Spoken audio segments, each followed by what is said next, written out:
முத்தமிழர் கலைஞர்களை பொறுத்த வரைக்கும் இன்றைக்கி ஆர்வி ஷானவாஸ் அவர்கள் சொல்லும்போது இந்த தன்மானம் என்று வரும் பொழுது இலவச வண்ண டிவி கொடுத்தோம். நம்ம தமிழ்நாடு முழுதும் நம்ம கொடுத்துட்டு இருக்கோம்.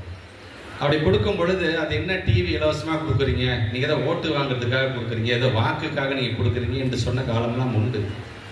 ஆனால் அதெல்லாம் கடந்து அதில் ஒளிந்திருக்கின்ற அந்த தன்மானம் என்பது என்ன? ஒரு காலத்தில் ஒரு மிகப்பெரிய ஒரு தெரு இருக்குன்னா அந்த தெருவில் கிட்டத்தட்ட ஒரு 2-3 பேர் வீட்டில் தான் டிவியே இருக்கும். அந்த டிவியில் ஏதாச்சும் ஒரு நிகழ்ச்சினா எல்லாரும் எய்த்து அப்படி போகிறது பக்கத்து வீட்டுக்கு வந்து எல்லாரும் வந்து எட்டி எட்டி பார்த்து அந்த டிவியில் ஏதாச்சும் நம்ம கண்ணுக்கு தெரியாதா இப்படி எட்டி எட்டி பார்ப்பாங்க.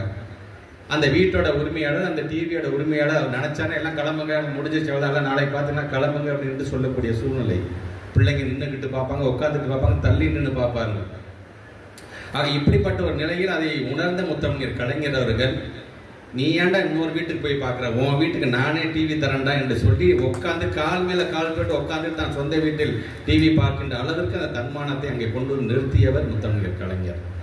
இன்னைக்கு அவருடைய தலைமையில் நம்முடைய திராவிட மாடல் அரசு மிக நம்முடைய மாண்பு தமிழ்நாட்டு முதலமைச்சர் அதை உணர்ந்து இன்றைக்கு எவ்வளவு திட்டங்களை கொண்டு வருகிறார்.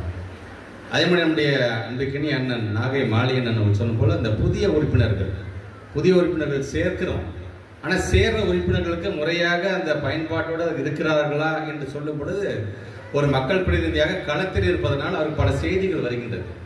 அந்த செய்தியின் மூலமாக அந்த புதிய உறுப்பினர்களுக்கும் அது கிடைக்கின்ற வண்ணம், அந்த பயன்பாடு கிடைக்கின்ற வண்ணம் நீங்கள் அதிகாரிகள் அதில் அதிகப்படியான நீங்கள் கவனத்தை நீங்கள் செலுத்த வேண்டும்.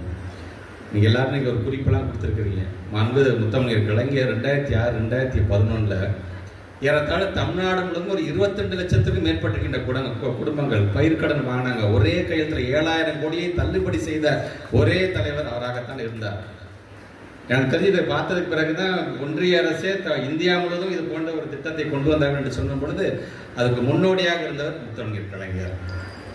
இன்னைக்கு அதே வேலையை தான் நம்முடைய மாண்பு தமிழ்நாட்டு முதலமைச்சர் 5 பவுனுக்கு உட்பட்டு நீங்க கடன் வச்சிருக்கிறீங்களா என்று சொல்லி அதை முழுமையாக ஏறத்தாழ 13 லட்சம் குடும்பத்திற்கு மேல இன்னைக்கு அந்த கடனை தள்ளுபடி 5000 கோடி ரூபாய் மதிப்பான கடனை தள்ளுபடி செஞ்சு கிட்டத்தட்ட நம்மளுடைய நாகப்பட்டினத்தில் மட்டும் பார்த்தீங்கன்னா 18,000 வகையான கடன்கள் 13,000 குடும்பங்கள் இன்னைக்கு பயன்படுது என்று சொன்னால் அது நம்முடைய மாண்பு தமிழ்நாட்டு முதலமைச்சருடைய அந்த பெருமை.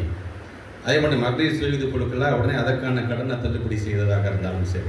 அன்பில் மகேஷ் பொய்யாமை மட்டுமல்ல, நாம் அனைவரும் ஒன்று சேர்ந்து மக்கள் பிரதிநிதியாக எல்லா நிலையிலும் இருக்கின்ற மக்கள் பிரதிநிதியாக நாம் அனைவரும் ஒன்று சேர்ந்து நாம் பாடுபடுவோம். இந்த விழிப்புணர்வை என்னென்ன மாதிரியான கடன்கள் இருக்கின்றது, எப்படி அதை வாங்க வேண்டும், அதுக்கான வட்டி விகிதம் என்ன, எந்தெந்த மாதிரியான சலுகைகள்லாம் சப்சிடி எதற்கெல்லாம் வழங்குகிறார் என்பதை நாம் முழுமையாக தெரிந்து கொள்ள வேண்டும்.